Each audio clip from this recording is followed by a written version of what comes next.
বন্ধুরা, তো তোমরা সকলে কেমন আছো? আশা করি সকলে খুব ভালো আছো, আমিও খুব ভালো আছি। তো আজকে সকাল সকাল শুরু হয়ে গেছে আমার রান্নাবান্না। তো আজকে একটু করছি লুচি সবার জন্য। আর এদিকে দেখো মাংসটাকে আমি ম্যারিনেট করে রেখে দিচ্ছি, আর সোনার জন্য বানাবো হচ্ছে স্যুপ। তো আমি আস্তে আস্তে আমার রান্নাগুলো করতে থাকছি।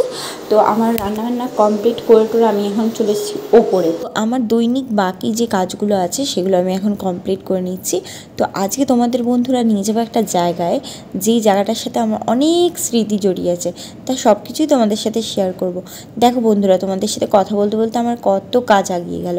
তো আমি কাজগুলো কমপ্লিট করে নিজে স্নান, সোনাকে খাওয়ানো সব কিছুই কমপ্লিট করে বেরিয়ে পড়েছি এখন বাপির সাথে। তো আমি বাড়িতে খাইনি, এই যে এখন চলে এসেছি বোনের বাড়িতে। তো বোন বলেছিল ওখানে খেতে, তাই আমি ওখানে খাওয়া দাওয়া করে বৌদি, বোন আর আমার দুই বোনপো আর ভাইপোকে নিয়ে বেরিয়ে পড়লাম। তো রাস্তায় পেয়ে গেছি কাঁচা মিঠা আম, তা ভালো করে নিয়ে চলে এসেছি আমাদের সেই জায়গায়, যেই জায়গা তোমাদের সাথে শেয়ার করবো বলেছিলাম বন্ধুরা।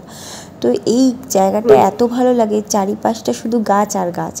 তো রাস্তায় হাঁটতে হাঁটতে দেখি দুই দম্পতি কাকু কাকিমা পথচারী প্রাণীগুলিকে রোজ দিন এখানে নাকি তারা খাবার দেয়। তো সেটা দেখে খুব ভালো লাগলো, তাদের সাথে আলাপও হয়েছিল। তো আলাপ টালাপ করার পর আমরা কিছুক্ষণ বসেছিলাম, তারপরে আমরা এখন চলে যাচ্ছি বাড়ির দিকে।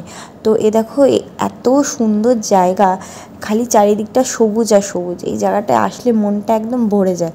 আর সাদা সাদা শিমুল তুলোগুলো পড়ে আছে, কারণ এখানে প্রচুর শিমুল গাছ আছে, দেখতে এত ভালো লাগে। তোমরা যদি কোনো দিন কাঁচরাপাড়ায় আসো তো এই জায়গাটায় অবশ্যই এসো বন্ধুরা। আমরা প্রায়ই এই জায়গাটায় আসি। তো অনেকেই এখানে আমবাগান বলে বা অফিসার্স কলোনি, তোমরা কেউ আসতে চাইলে অবশ্যই এসো, জায়গাটা খুবই সুন্দর। তো আমরা ওখান থেকে ঘুরে টুরে বেরিয়ে গেছি। এখানে দেখো আমরা চা নিয়ে নিয়েছি। তো বেরিয়েছি যখন গান্ধী মোড়ে এসেছি, তো চা তো খেতেই হবে। তো খাওয়া দাওয়া করার পর এদিকে চলে এসেছি বৌদির বাড়িতে। এখানে চুন্নু আর মুন্নু খেলা করছে, সেটাও তোমাদের সাথে শেয়ার করলাম বন্ধুরা। তো আজকের মতন এইটুকুনি, আবার আসবো নতুন একটা ব্লগ নিয়ে। ততক্ষণ ভালো থেকো, সুস্থ থেকো বন্ধুরা।